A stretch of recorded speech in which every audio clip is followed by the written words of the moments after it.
Bible में बहुत से नबी आए और गए, लेकिन उनमें से केवल एक ऐसा था जिसने परमेश्वर से भागने की कोशिश की और फिर भी जीवित रहा ताकि बता सके कि आगे क्या हुआ। उसका नाम था योना। वह किसी खतरे से नहीं भाग रहा था, न किसी असफलता से, न किसी डर से जो आम इंसान को पीछे हटने पर मजबूर कर दे। वह उस चीज से भाग रहा था जिसे ज्यादातर लोग पाने की लालसा रखते हैं, दया। यह कहानी किसी ऐसे इंसान की नहीं है जो परमेश्वर को नहीं जानता था, बल्कि ऐसे इंसान की है जो परमेश्वर को बहुत अच्छी तरह जानता था। इतनी अच्छी तरह कि वह समझता था कि परमेश्वर कैसे सोचता है, उसका स्वभाव कैसा है और वह किन हालात में क्या करने वाला है। परमेश्वर ने योना को नीनवे भेजा था, एक ऐसे शहर में जो हिंसा, आतंक और निर्दयता का प्रतीक था। नीनवे अश्शूर साम्राज्य का हृदय था, वही साम्राज्य जिसने आसपास के देशों को कुचल रखा था, वही शक्ति जिसके नाम से पूरे इलाके में डर फैल जाता था। यह वह जगह थी जहां क्रूरता सिर्फ एक तरीका नहीं थी, बल्कि एक नीति थी, एक पहचान थी। और यही वह शहर था जहां परमेश्वर योना को भेज रहा था, यह कहने के लिए कि उनका अंत निकट है, कि उनकी बुराई परमेश्वर के सामने आ पहुंची है। बाहर से देखने पर यह एक न्याय का आदेश लगता था, एक चेतावनी जो विनाश से पहले दी जाती है। लेकिन योना जानता था कि इसके भीतर क्या छिपा है। वह जानता था कि चेतावनी अक्सर दया का पहला कदम होती है, कि जहां परमेश्वर बोलता है वहां अभी भी लौटने का मौका होता है। और यही बात योना के दिल को सबसे ज्यादा चुभ रही थी। नीनवे अश्शूर साम्राज्य की राजधानी था, वह शक्ति जो लंबे समय तक इसराइल की दुश्मन रही और जिसके कारण इसराइल भय के साए में जीता था। योना के मन में नीनवे के लिए कोई करुणा नहीं थी, कोई नरमी नहीं थी। उसके लिए वे लोग केवल अपराधी थे, ऐसे लोग जिन्हें नाश मिलना चाहिए था, न कि दूसरा मौका। लेकिन परमेश्वर का हृदय वहां भी दया खोज रहा था जहां इंसान केवल राख और आग देखता है। योना जानता था कि उसका परमेश्वर क्रोध करने में धीमा है, प्रेम में भरपूर है और पश्चाताप करने वालों को क्षमा कर देता है। उसे डर इस बात का नहीं था कि नीनवे उसे मार देगा या अपमानित करेगा। उसे डर इस बात का था कि नीनवे बदल सकता है और अगर वह बदल गया तो परमेश्वर उसे माफ कर देगा। योना न्याय चाहता था। वह चाहता था कि आकाश से आग उतरे, कि वर्षों का अत्याचार एक ही पल में समाप्त हो जाए। लेकिन परमेश्वर वर्षों के पाप के बीच भी पश्चाताप की एक चिंगारी ढूंढ रहा था। यहीं पर योना के भीतर एक संघर्ष शुरू हुआ, ऐसा संघर्ष जो बाहर से दिखाई नहीं देता, लेकिन भीतर इंसान को तोड़ देता है। उसने कोई घोषणा नहीं की, कोई विद्रोह का नारा नहीं लगाया। उसने बस एक शांत लेकिन जानबूझकर लिया गया फैसला किया। अगर परमेश्वर ने कहा था कि पूर्व की ओर जाओ, तो वह पश्चिम की ओर गया। जितना दूर इंसान जा सकता है, उतना दूर वह समुद्र की ओर बढ़ा, योपा के बंदरगाह की तरफ, जहां जहाजों की आवाजें, नमक की गंध और व्यापारियों की चहल पहल थी। उसे वहां तरशीश जाने वाला एक जहाज मिला, एक ऐसा स्थान जो उस समय की दुनिया के किनारे जैसा माना जाता था। उसने भाड़ा दिया, जहाज पर चढ़ा और जहाज के निचले हिस्से में उतर गया, जैसे कोई इंसान किसी बोझ से छुटकारा पा रहा हो। जैसे ही जहाज ने किनारा छोड़ा और समुद्र की लहरों ने उसे अपने ऊपर ले लिया, योना को लगा कि उसने आजादी चुन ली है, कि वह उस आवाज से दूर निकल आया है जो उसे परेशान कर रही थी। जहाज की हल्की हल्की हिलावट ने योना को सुला दिया और वह एक गहरी नींद में चला गया। ऐसी नींद जो अक्सर उस इंसान को आती है जो सोचता है कि वह सब कुछ पीछे छोड़ आया है। ऊपर आकाश साफ था, समुद्र शांत था, सब कुछ उसकी पसंद के फैसले की पुष्टि करता हुआ लग रहा था। लेकिन जिसे योना समझ नहीं पा रहा था वह यह था कि जिस समुद्र पर वह भाग रहा है, उसे बनाने वाला भी वही परमेश्वर है जिससे वह भाग रहा है। इंसान दिशाएं बदल सकता है, रास्ते बदल सकता है, लेकिन वह उस परमेश्वर से दूर नहीं जा सकता जिसने आकाश और समुद्र दोनों को बनाया है। योना को लगा कि कहानी यहीं खत्म हो गई है, कि उसने अपने लिए एक नया रास्ता चुन लिया है। लेकिन असल में यही वह क्षण था जहां कहानी शुरू हो रही थी, क्योंकि परमेश्वर केवल नीनवे के पीछे नहीं जा रहा था, वह उसी समय योना के पीछे भी जा रहा था। उस नबी के पीछे जो उसके शब्द तो जानता था, लेकिन उसके हृदय को अपनाने से डर रहा था। योना जहाज के निचले हिस्से में सो रहा था, जैसे कोई इंसान अपने फैसले से संतुष्ट होकर सो जाता है, यह सोचते हुए कि उसने सही चुनाव कर लिया है। ऊपर समुद्र शांत था, हवा हल्की थी और सब कुछ वैसा ही दिख रहा था जैसा योना चाहता था। यह वही झूठी शांति होती है जो अक्सर अवज्ञा के बाद आती है, जब हालात कुछ समय के लिए हमारे पक्ष में लगने लगते हैं और हम मान लेते हैं कि शायद हमने परमेश्वर को चकमा दे दिया है। लेकिन परमेश्वर की चुप्पी उसकी अनुपस्थिति नहीं होती। जब इंसान समझता है कि सब खत्म हो गया, वहीं से परमेश्वर की कार्रवाई शुरू होती है। योना की कहानी भी वहीं से आगे बढ़ती है, क्योंकि जिस परमेश्वर ने समुद्र को रचा है, वह अपने नबी को समुद्र में खोने नहीं देता। अचानक वह शांति टूट गई, बिना चेतावनी के, बिना किसी संकेत के। आकाश ने रंग बदल लिया, हवा भारी हो गई, लहरें ऊंची होने लगी। परमेश्वर ने समुद्र पर एक तेज हवा भेजी, इतनी शक्तिशाली कि जहाज कांप उठा। यह कोई साधारण तूफान नहीं था, यह एक जानबूझकर उठाया गया तूफान था। ऐसा तूफान जो किसी दिशा के बिना नहीं आया था। लहरें दीवारों की तरह उठने लगीं, नाव में जो लकड़ी की पट्टियां थीं चरमराने लगीं, और अनुभवी नाविक जिन्होंने अपने जीवन में अनगिनत समुद्री तूफान देखे थे, डर से कांपने लगे। वे समझ गए थे कि यह सामान्य नहीं है, यह समुद्र का गुस्सा नहीं बल्कि किसी अदृश्य हाथ की चेतावनी थी। वे अपने अपने देवताओं को पुकारने लगे, जो भी नाम उन्हें याद आए, जो भी शक्ति उन्हें लगती थी कि शायद सुन ले। वे जहाज का बोझ हल्का करने लगे, सामान समुद्र में फेंकने लगे ताकि किसी तरह जान बच सके। ऊपर अराजकता थी, चीख पुकार थी, मौत का डर था, और नीचे जहाज के भीतरी हिस्से में परमेश्वर का नबी गहरी नींद में पड़ा हुआ था। यह दृश्य अपने आप में एक कटु सच्चाई बयान करता है। जो लोग परमेश्वर को नहीं जानते थे वे प्रार्थना कर रहे थे, और जो परमेश्वर को जानता था वह चुप था। जो लोग अंधकार में थे वे स्वर्ग की ओर देख रहे थे, और जो स्वर्ग का संदेश लेकर चलता था वह अंधकार में छिपा हुआ था। नाव का कप्तान उसे वहीं ढूंढ लेता है, उसे झकझोर कर जगाता है और लगभग चीखते हुए कहता है, तू सो कैसे सकता है? उठ और अपने परमेश्वर को पुकार, शायद वह हम पर दया करे। उस पल योना के पास कोई जवाब नहीं था। वह क्या प्रार्थना करता, वह क्या कहता, जब वह जानता था कि यह तूफान उसी की वजह से है। जब इंसान अपनी अवज्ञा के परिणामों के बीच खड़ा होता है तब शब्द अक्सर साथ छोड़ देते हैं। नाविकों ने यह समझने की कोशिश की कि आखिर यह विपत्ति क्यों आई है। उन्होंने चिट्ठियां डाली, जैसा उस समय की प्रथा थी, यह जानने के लिए कि किसकी गलती से यह सब हो रहा है, और वह चिट्ठी योना पर आ गिरी। अब उसके पास बचने का कोई रास्ता नहीं था। उन्होंने उससे सवाल किए, तू कौन है, कहां से आया है, और तूने ऐसा क्या किया है कि समुद्र हमें निगलने पर तुला है? उस पल योना ने पहली बार सच बोला, बिना बहाने के, बिना छुपाव के। उसने कहा कि वह इब्रानी है, कि वह उस परमेश्वर की उपासना करता है जिसने समुद्र और धरती दोनों को बनाया है, और कि वह उसी परमेश्वर से भाग रहा है। यह सुनकर नाविकों के चेहरे से रंग उड़ गया। अगर योना का परमेश्वर समुद्र का रचयिता है तो इसका मतलब यह तूफान संयोग नहीं है, यह पीछा है। हवा उसकी आज्ञा मान रही थी, लहरें उसकी आज्ञा मान रही थी, केवल उसका नबी उसकी आज्ञा नहीं मान रहा था। अब नाविकों का डर और गहरा हो गया। वे चिल्लाकर उससे पूछने लगे कि अब तेरे साथ क्या किया जाए ताकि समुद्र शांत हो जाए। योना ने लहरों को देखा, उनके डर को देखा, और उसने समझ लिया कि इस कहानी में अब कोई और मोड़ नहीं बचा है। योना ने कहा कि मुझे उठाकर समुद्र में फेंक दो, तभी यह तूफान थमेगा। यह एक अजीब पल था। वही इंसान जो दया से भाग रहा था अब अपनी जान देकर दूसरों को बचाने को तैयार था। लेकिन नाविक ऐसा नहीं करना चाहते थे। जिन लोगों को बाइबल अन्य जाति कहता है उनमें उस पल वह करुणा थी जो नबी के हृदय में नहीं थी। वे पूरी ताकत से चप्पू चलाने लगे, नाव को किनारे तक पहुंचाने की कोशिश करने लगे, लेकिन समुद्र और भी उग्र हो गया। अंत में कांपते हाथों से उन्होंने योना के परमेश्वर से प्रार्थना की कि इस आदमी के खून का दोष उन पर ना आए, और फिर उन्होंने योना को समुद्र में फेंक दिया। जैसे ही उसका शरीर पानी में गिरा, समुद्र शांत हो गया, हवा थम गई, लहरें बैठ गईं। एक डरावनी अलौकिक शांति चारों ओर फैल गई। नाविक स्तब्ध होकर खड़े रह गए। उन्होंने उस परमेश्वर से भय खाया जिसकी शक्ति उन्होंने अपनी आंखों से देखी थी। जिस तूफान का उद्देश्य एक नबी को रोकना था, वही तूफान उन नाविकों के लिए उद्धार बन गया। लेकिन योना नीचे जा रहा था, गहराई में, ठंडे अंधकार में, जहां सांस लेना असंभव होता है। उसे लग रहा था कि यही अंत है, लेकिन जिसे वह अंत समझ रहा था वही परमेश्वर की दया की शुरुआत थी। क्योंकि कभी कभी जो हमें दंड लगता है वही हमें बचाने का साधन बन जाता है। परमेश्वर ने पहले ही समुद्र की गहराई में एक व्यवस्था कर रखी थी, एक बड़ी मछली जो मृत्यु नहीं बल्कि शरण बनने वाली थी। योना पानी में डूब रहा था, लेकिन कहानी अभी खत्म नहीं हुई थी। परमेश्वर अभी भी उसके पीछे था। योना समुद्र में गिर चुका था, जहाज उसके ऊपर से दूर जा रहा था, और वह ठंडे अंधेरे पानी में अकेला रह गया था। जिस शांति ने नाविकों को घेर लिया था, वही शांति योना के लिए मौत का ऐलान बन गई थी। लहरें अब नहीं उठ रही थीं, हवा नहीं चिल्ला रही थी, लेकिन समुद्र का बोझ योना के शरीर पर पड़ने लगा था। पानी ने उसे अपनी पकड़ में ले लिया था, जैसे कोई विशाल हाथ उसे नीचे खींच रहा हो। योना नीचे जा रहा था, धीरे लेकिन निश्चित रूप से। ऊपर की रोशनी धुंधली होने लगी, आवाजें गायब हो गईं, और ठंड उसके शरीर के भीतर तक उतरने लगी।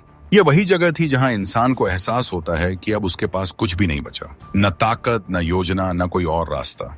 उसने खुद को इस स्थिति में डाला था। उसने खुद समुद्र को चुना था, और अब समुद्र उसे निगल रहा था। पानी उसके सिर के ऊपर से बंद हो गया, सांस लेना मुश्किल हो गया। उसके चारों ओर अंधेरा था, ऐसा अंधेरा जो आंखों से नहीं बल्कि आत्मा से महसूस होता है। समुद्री घास उसके शरीर से लिपटने लगी जैसे कफन। हर पल उसके फेफड़ों में जलन बढ़ रही थी, और दिमाग में एक ही ख्याल गूंज रहा था, यह अंत है।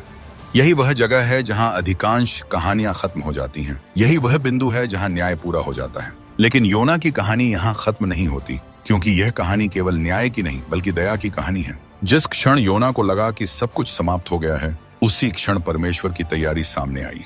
समुद्र की गहराई में जहां कोई जीवन की उम्मीद नहीं करता, वहां परमेश्वर ने पहले से ही एक साधन ठहरा रखा था, एक बड़ी मछली जिसे परमेश्वर ने स्वयं नियुक्त किया था। वह मछली योना के लिए मृत्यु नहीं बल्कि शरण बनने वाली थी। एक ही पल में जो नबी डूब रहा था वह निगल लिया गया।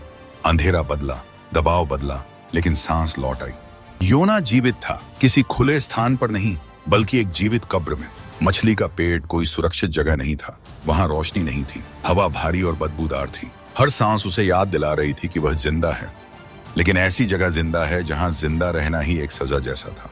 समय का कोई अंदाजा नहीं था, दिन और रात का फर्क मिट चुका था। 3 दिन और 3 रातें एक ऐसे अंधेरे में जहां इंसान अपने ही विचारों से भाग नहीं सकता। अब योना के पास कोई दिशा नहीं थी, कोई जहाज नहीं था, कोई समुद्र नहीं था जहां वह भाग सके। अब उसके पास केवल एक चीज थी, परमेश्वर। और यही वह पल था जब उसने अंततः प्रार्थना की। न कोई औपचारिक शब्द, न कोई दिखावा, बस एक टूटी हुई आवाज जो गहराई से उठी। उस समय योना ने स्वीकार किया कि वह नीचे उतारा गया है, कि लहरें उसके ऊपर से गुजर चुकी हैं, कि उसका जीवन फिसल रहा था। उसने माना कि उसने परमेश्वर से मुंह मोड़ा था, लेकिन अब वही परमेश्वर उसकी आखिरी उम्मीद है। यह प्रार्थना किसी आरामदायक स्थान से नहीं उठी थी, यह अंधेरे से उठी थी, डर से, पछतावे से और उस एहसास से कि जिससे वह भाग रहा था वही उसे बचाने वाला है। उस अंधेरे में योना ने एक सच्चाई दोबारा सीखी, परमेश्वर से भागा जा सकता है, लेकिन उसकी दया से नहीं। वही दया उसे तूफान के जरिए रोके, समुद्र के जरिए तोड़े और अब मछली के पेट में रखे हुए थी। यह सजा नहीं थी, यह रोक थी, यह अंत नहीं था, यह विराम था। वहां उस जीवित कब्र में योना का बाहरी सफर रुक चुका था, लेकिन उसका अंदरूनी सफर शुरू हो रहा था। वह नबी जो दूसरों को चेतावनी देने भेजा गया था, अब खुद चेतावनी के बीच खड़ा था। और परमेश्वर जिसने उसे नीनवे के लिए बुलाया था, अब भी उसे छोड़ नहीं रहा था। मछली का पेट गहराई का प्रतीक था, जहां इंसान को अपने सच का सामना करना पड़ता है। और वहीं उसी अंधेरे में परमेश्वर धीरे धीरे योना के दिल पर काम कर रहा था। 3 दिन और 3 रातें उस अंधेरे में बीती, लेकिन वहां समय किसी घड़ी से नहीं मापा जा सकता था। वहां हर पल एक जैसा भारी था। योना मछली के पेट में था, लेकिन असल में वह अपने ही भीतर उतरा हुआ था। वह जगह जहां कोई भी इंसान स्वेच्छा से नहीं जाना चाहता, वही जगह परमेश्वर ने उसके लिए चुनी थी। बाहर से देखने पर यह दंड जैसा लगता है, लेकिन भीतर से यह दया का काम था, क्योंकि कभी कभी परमेश्वर हमें रोकने के लिए नहीं बल्कि बचाने के लिए गहराई में उतारता है। वहां उस जीवित कब्र में योना के पास न कोई सुनने वाला था, न कोई देखने वाला, न कोई प्रभावित करने वाला। वह अकेला था, पूरी तरह अकेला, और उसी अकेलेपन में उसकी प्रार्थना गहरी होती चली गई। उसने माना कि उसकी अवज्ञा ने उसे यहाँ पहुंचाया है, लेकिन उसने यह भी समझा कि अगर परमेश्वर ने उसे सच में छोड़ दिया होता तो वह सांस भी नहीं ले रहा होता। हर सांस इस बात का प्रमाण थी कि दया अभी खत्म नहीं हुई है। योना को याद आया कि जब उसका जीवन फिसल रहा था, जब चेतना धुंधली हो रही थी, उसी क्षण उसने प्रभु को पुकारा था और वही पुकार सुनी गई थी। समुद्र ने उसे निगल लिया था, लेकिन परमेश्वर ने समुद्र के भीतर भी एक रास्ता बना रखा था। यही वह सच्चाई थी जिसे वह पहले जानता था, लेकिन अब अनुभव कर रहा था कि उद्धार हमेशा खुले मैदान में नहीं आता। कई बार वह अंधेरे के भीतर छिपा होता है। उस अंधेरे में योना का दृष्टिकोण बदलने लगा। वह अब नीनवे के बारे में नहीं सोच रहा था, न अपने दुश्मनों के बारे में, न अपने डर के बारे में। वह अपने आप के बारे में सोच रहा था, अपने हृदय के बारे में, अपनी इच्छाओं के बारे में, उस नियंत्रण के बारे में जिसे वह परमेश्वर के हाथों से छीन लेना चाहता था। उसने यह स्वीकार किया कि वह परमेश्वर की इच्छा से भागा था, लेकिन वह परमेश्वर की उपस्थिति से कभी दूर नहीं जा सका। वह समझने लगा कि सच्ची आजादी दिशा बदलने में नहीं बल्कि समर्पण में होती है। मछली का पेट उसके लिए एक पाठशाला बन गया, जहां कोई शब्द नहीं बोले जा रहे थे, लेकिन हर पल कुछ सिखाया जा रहा था। वहां उसे यह भी एहसास हुआ कि जिस दया को वह नीनवे के लिए नहीं चाहता था, उसी दया पर उसकी अपनी जिंदगी टिकी हुई है। वह जिन लोगों को अयोग्य मानता था, वह स्वयं भी उसी श्रेणी में खड़ा था। यह एहसास आसान नहीं था, यह टूटने जैसा था, लेकिन टूटे बिना वह बदल नहीं सकता था। जब उसकी प्रार्थना पूरी हुई, जब उसके शब्द अंधेरे में गूंज कर लौट आए, तब परमेश्वर ने उत्तर दिया।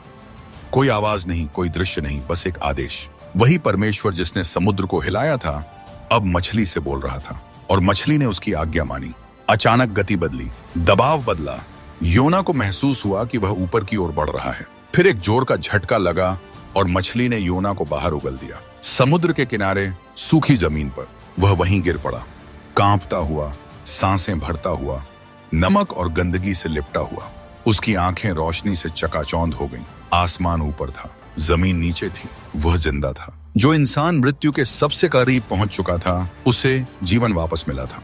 यह कोई साफ सुथरी वापसी नहीं थी, यह एक टूटे हुए इंसान की वापसी थी जिसे दया ने खींचकर बाहर फेंक दिया था। और वहीं उसी किनारे पर कहानी ने सांस लेने का भी मौका नहीं लिया, क्योंकि परमेश्वर का बुलावा फिर से आया। वही शब्द, वही आदेश, कोई बदलाव नहीं, कोई नरमी नहीं। उठ, नीनवे जा और वही संदेश सुना जो मैं तुझे दूंगा। यह दूसरा मौका था, लेकिन बुलावा वही था। परमेश्वर ने न तो अपेक्षाएं बदली, न ही रास्ता बदला था, तो सिर्फ योना। वह अब वह इंसान नहीं था जो समुद्र की ओर भागा था। उसका शरीर थका हुआ था, लेकिन उसका विद्रोह टूट चुका था। उसने उठकर पूर्व की ओर चलना शुरू किया, उस शहर की ओर जिसे वह कभी देखना भी नहीं चाहता था। उसके कदम आज्ञाकारिता में थे, लेकिन उसका दिल अभी भी संघर्ष कर रहा था, क्योंकि कभी कभी इंसान सही दिशा में चलना शुरू कर देता है, लेकिन उसका हृदय अभी पीछे ही रह जाता है। योना चल रहा था, लेकिन उसका अंदरूनी परिवर्तन अभी पूरा नहीं हुआ था।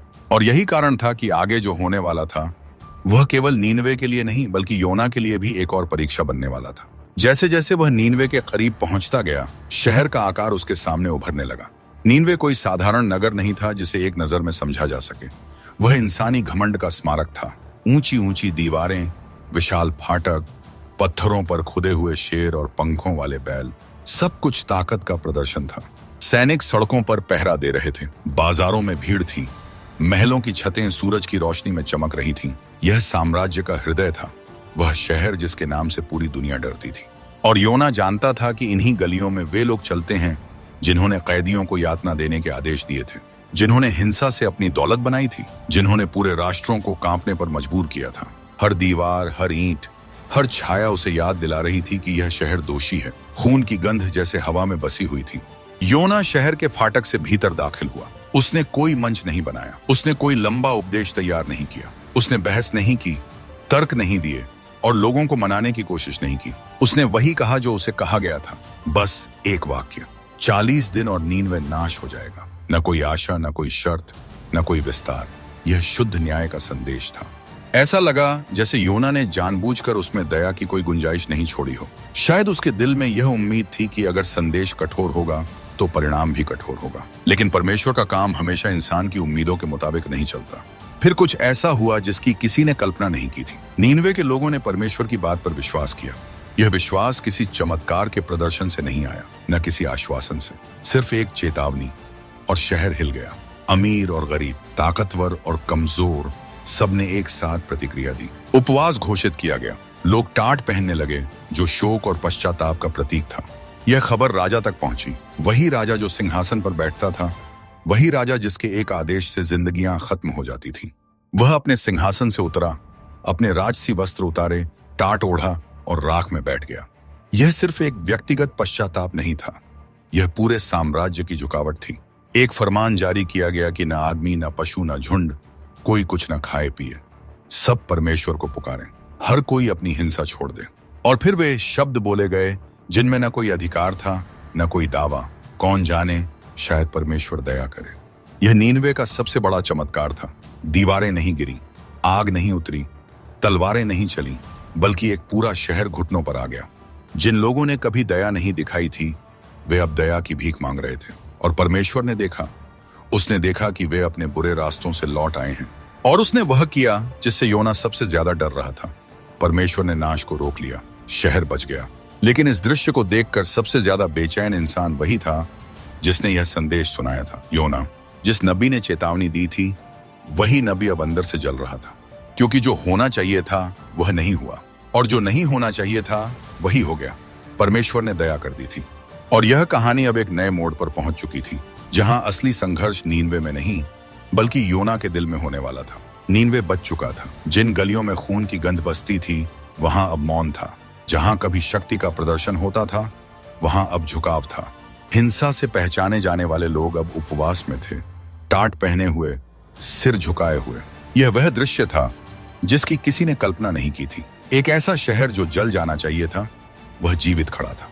और यह सब किसी सैन्य जीत से नहीं हुआ, किसी राजनीतिक चाल से नहीं, बल्कि केवल इसलिए हुआ क्योंकि लोगों ने चेतावनी सुनी और परमेश्वर पर विश्वास किया। यह एक ऐसा चमत्कार था जिसे तलवार नहीं, पश्चाताप ने जन्म दिया था। लेकिन जहां नीनवे में जीवन लौट रहा था, वहीं योना के भीतर कुछ मर रहा था। योना को यह अच्छा नहीं लगा, यह उसे असहनीय लगा। बाइबल बताती है कि वह अत्यंत क्रोधित हुआ।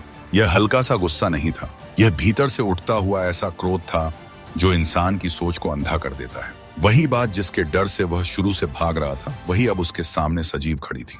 परमेश्वर ने दया कर दी थी। जिन लोगों को वह दंड के योग्य समझता था, उन्हें क्षमा मिल गई थी और योना इसे सहन नहीं कर पा रहा था। उसने प्रार्थना की, लेकिन यह प्रार्थना कृतज्ञता से भरी नहीं थी। यह एक शिकायत थी, एक आरोप। उसने परमेश्वर से कहा कि यही कारण था कि वह तर्शीश की ओर भागा था। वह जानता था कि परमेश्वर दयालु है, करुणामय है, क्रोध करने में धीमा है और प्रेम में भरपूर है। योना का गुस्सा अज्ञान से नहीं था, वह ज्ञान से उपजा था। वह परमेश्वर के स्वभाव को जानता था और उसी स्वभाव से उसे समस्या थी।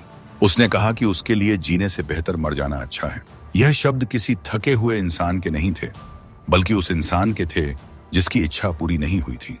योना नहीं चाहता था कि नीनवे बच जाए। बात न्याय की नहीं थी, बात यह थी कि वह खुद तय करना चाहता था कि परमेश्वर किस पर दया करे और कहां दया रोक दे।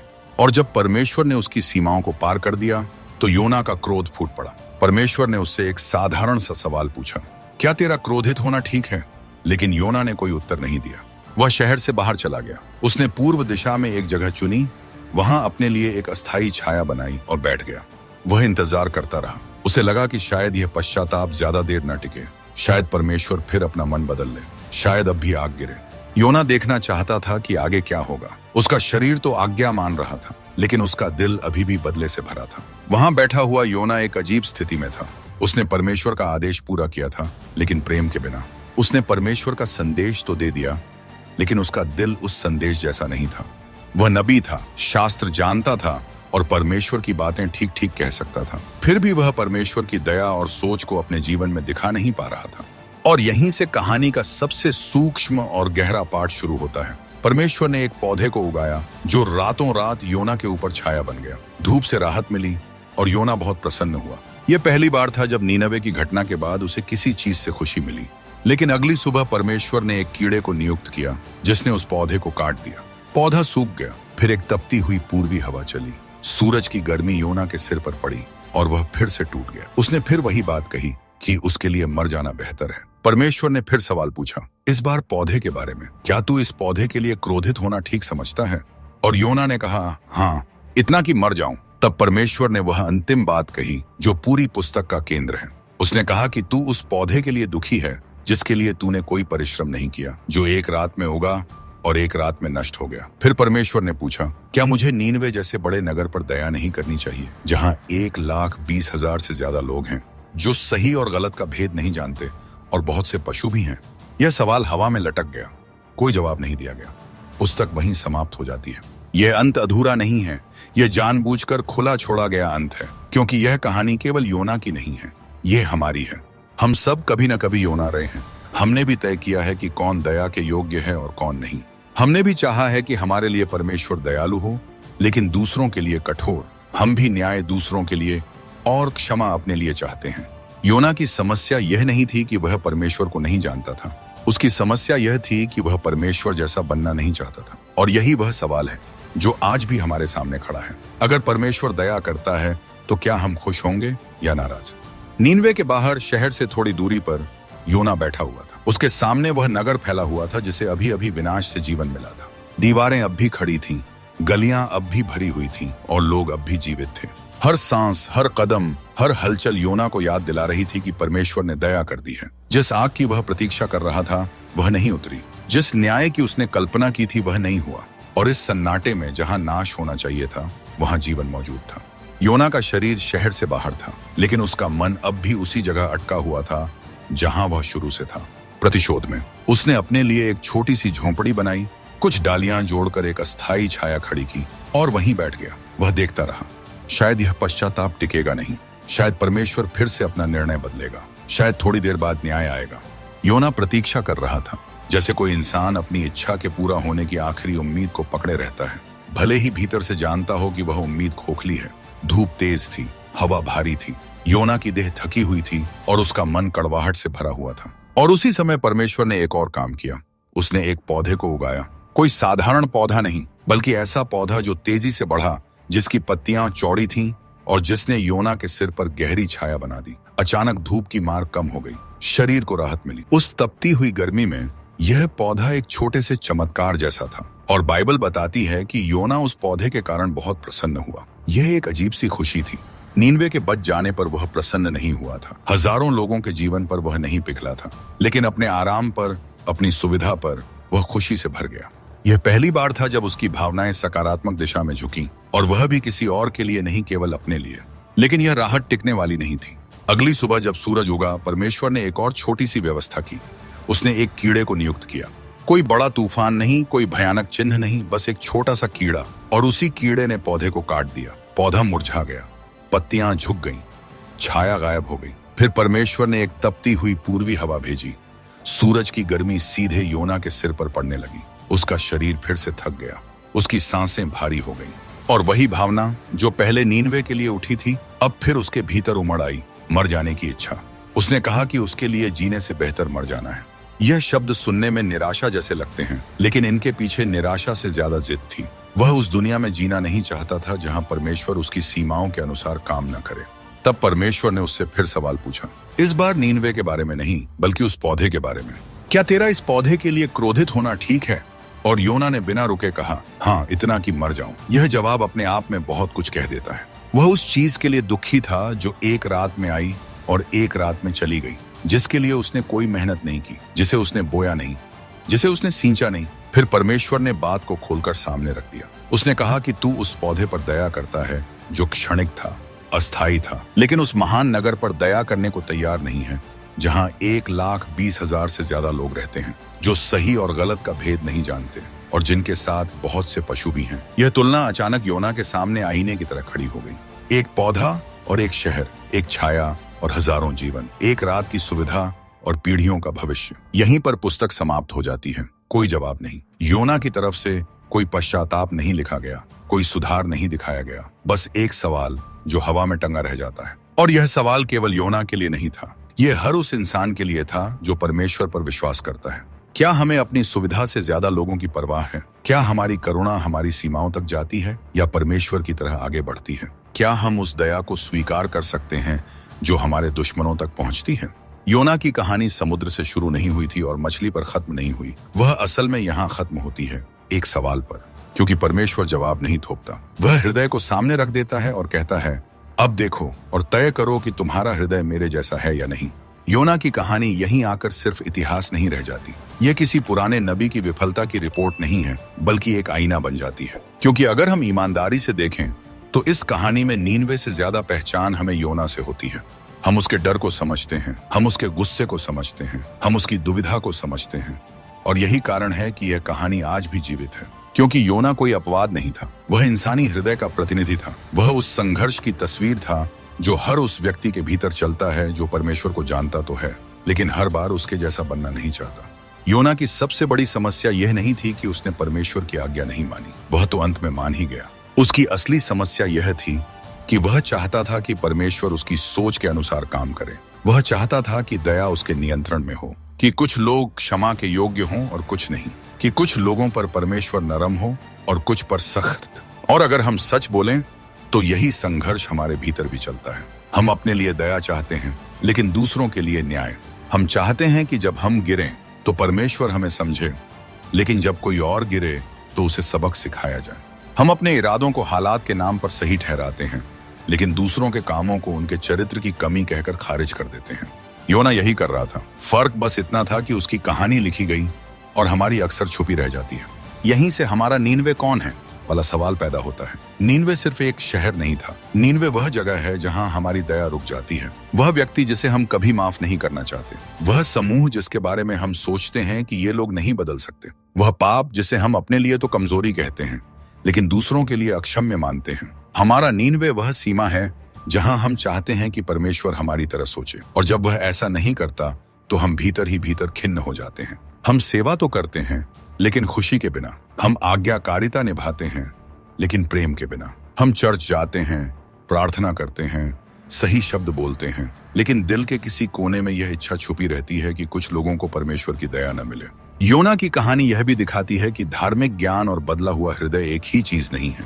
योना परमेश्वर के स्वभाव को जानता था। वह उसे शब्दशः बता सकता था, दयालु, करुणामय, क्रोध करने में धीमा और प्रेम में भरपूर। लेकिन उसे उस स्वभाव को जीना नहीं आता था। और यही अंतर आज भी हमें चुनौती देता है। हम सही सिद्धांत जानते हैं, हम सही आयतें जानते हैं, हम सही भाषा जानते हैं, लेकिन जब वही दया हमारे दुश्मनों, हमारे विरोधियों या उन लोगों तक पहुंचती है जिनसे हमें चोट लगी है, तब हमारा विश्वास हिलने लगता है। तब हमें लगता है कि परमेश्वर शायद ज्यादा ही उदार हो गया है। और यहीं पर हम योना बन जाते हैं, शहर के बाहर बैठे हुए, यह देखते हुए कि कहीं परमेश्वर अपना मन न बदल ले।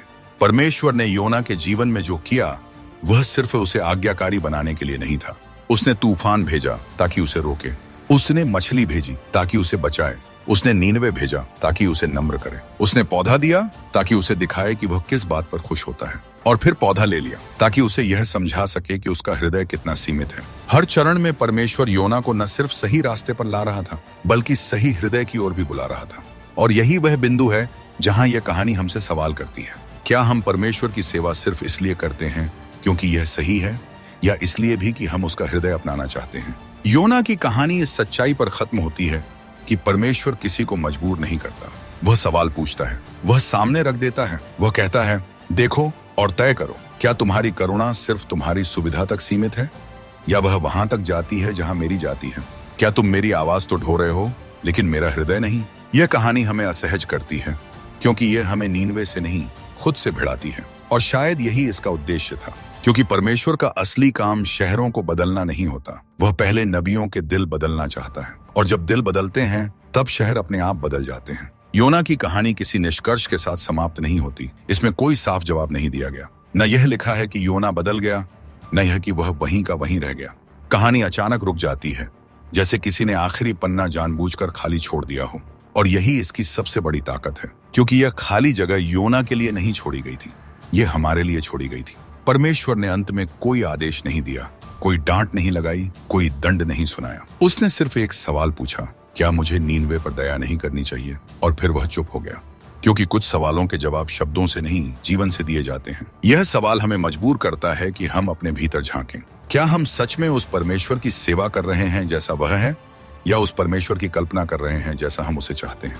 क्या हम उसकी दया को तभी तक सही मानते हैं जब तक वह हमारे दायरे में रहती है? योना को समस्या यह नहीं थी कि परमेश्वर दयालु है, उसकी समस्या यह थी कि परमेश्वर सभी के लिए दयालु है। वह उस दया को स्वीकार नहीं कर पा रहा था जो उसकी सीमाओं को पार कर जाती है। और यही टकराव आज भी मौजूद है। हम भी अक्सर चाहते हैं कि परमेश्वर हमारी तरफ तो धैर्य रखे, लेकिन जिनसे हमें चोट लगी है, जिनसे हमें नफरत है, जिनसे हमें डर लगता है, उनके साथ वह सख्त हो। योना की कहानी हमें यह भी सिखाती है कि परमेश्वर सिर्फ पापियों का पीछा नहीं करता, वह धार्मिक लोगों का भी पीछा करता है। वह उन लोगों का भी पीछा करता है जो सही शब्द बोलते हैं, सही काम करते हैं, लेकिन जिनका हृदय कठोर हो चुका है। योना एक नबी था, उसने परमेश्वर की आवाज सुनी थी, उसने चमत्कार देखे थे, फिर भी उसका हृदय संकुचित था। इसका मतलब यह है कि विश्वास की भाषा जान लेना और विश्वास का स्वभाव अपना लेना दो अलग बातें हैं। और परमेश्वर दोनों को एक जैसा नहीं मानता। वह सिर्फ हमारी आज्ञाकारिता नहीं चाहता, वह हमारी करुणा भी चाहता है। यही कारण है कि यह कहानी नीनवे पर नहीं रुकती, ये हम पर आकर रुकती है। हमारा नीनवे कौन है? वह व्यक्ति जिसे हम कभी माफ नहीं करना चाहते, वह समुदाय जिसे हम बदलने लायक नहीं मानते, वह पाप जिसे हम अपने लिए तो कमजोरी कहते हैं लेकिन दूसरों के लिए अक्षम्य मानते हैं। यह कहानी हमसे यह नहीं पूछती कि क्या हम सही और गलत जानते हैं, यह पूछती है कि जब परमेश्वर किसी ऐसे व्यक्ति पर दया करता है जिसे हम छोड़ चुके हैं, तब हमारे भीतर क्या उठता है, खुशी या नाराजगी? योना भागा, लेकिन उसे पता चला कि परमेश्वर हर जगह मौजूद है।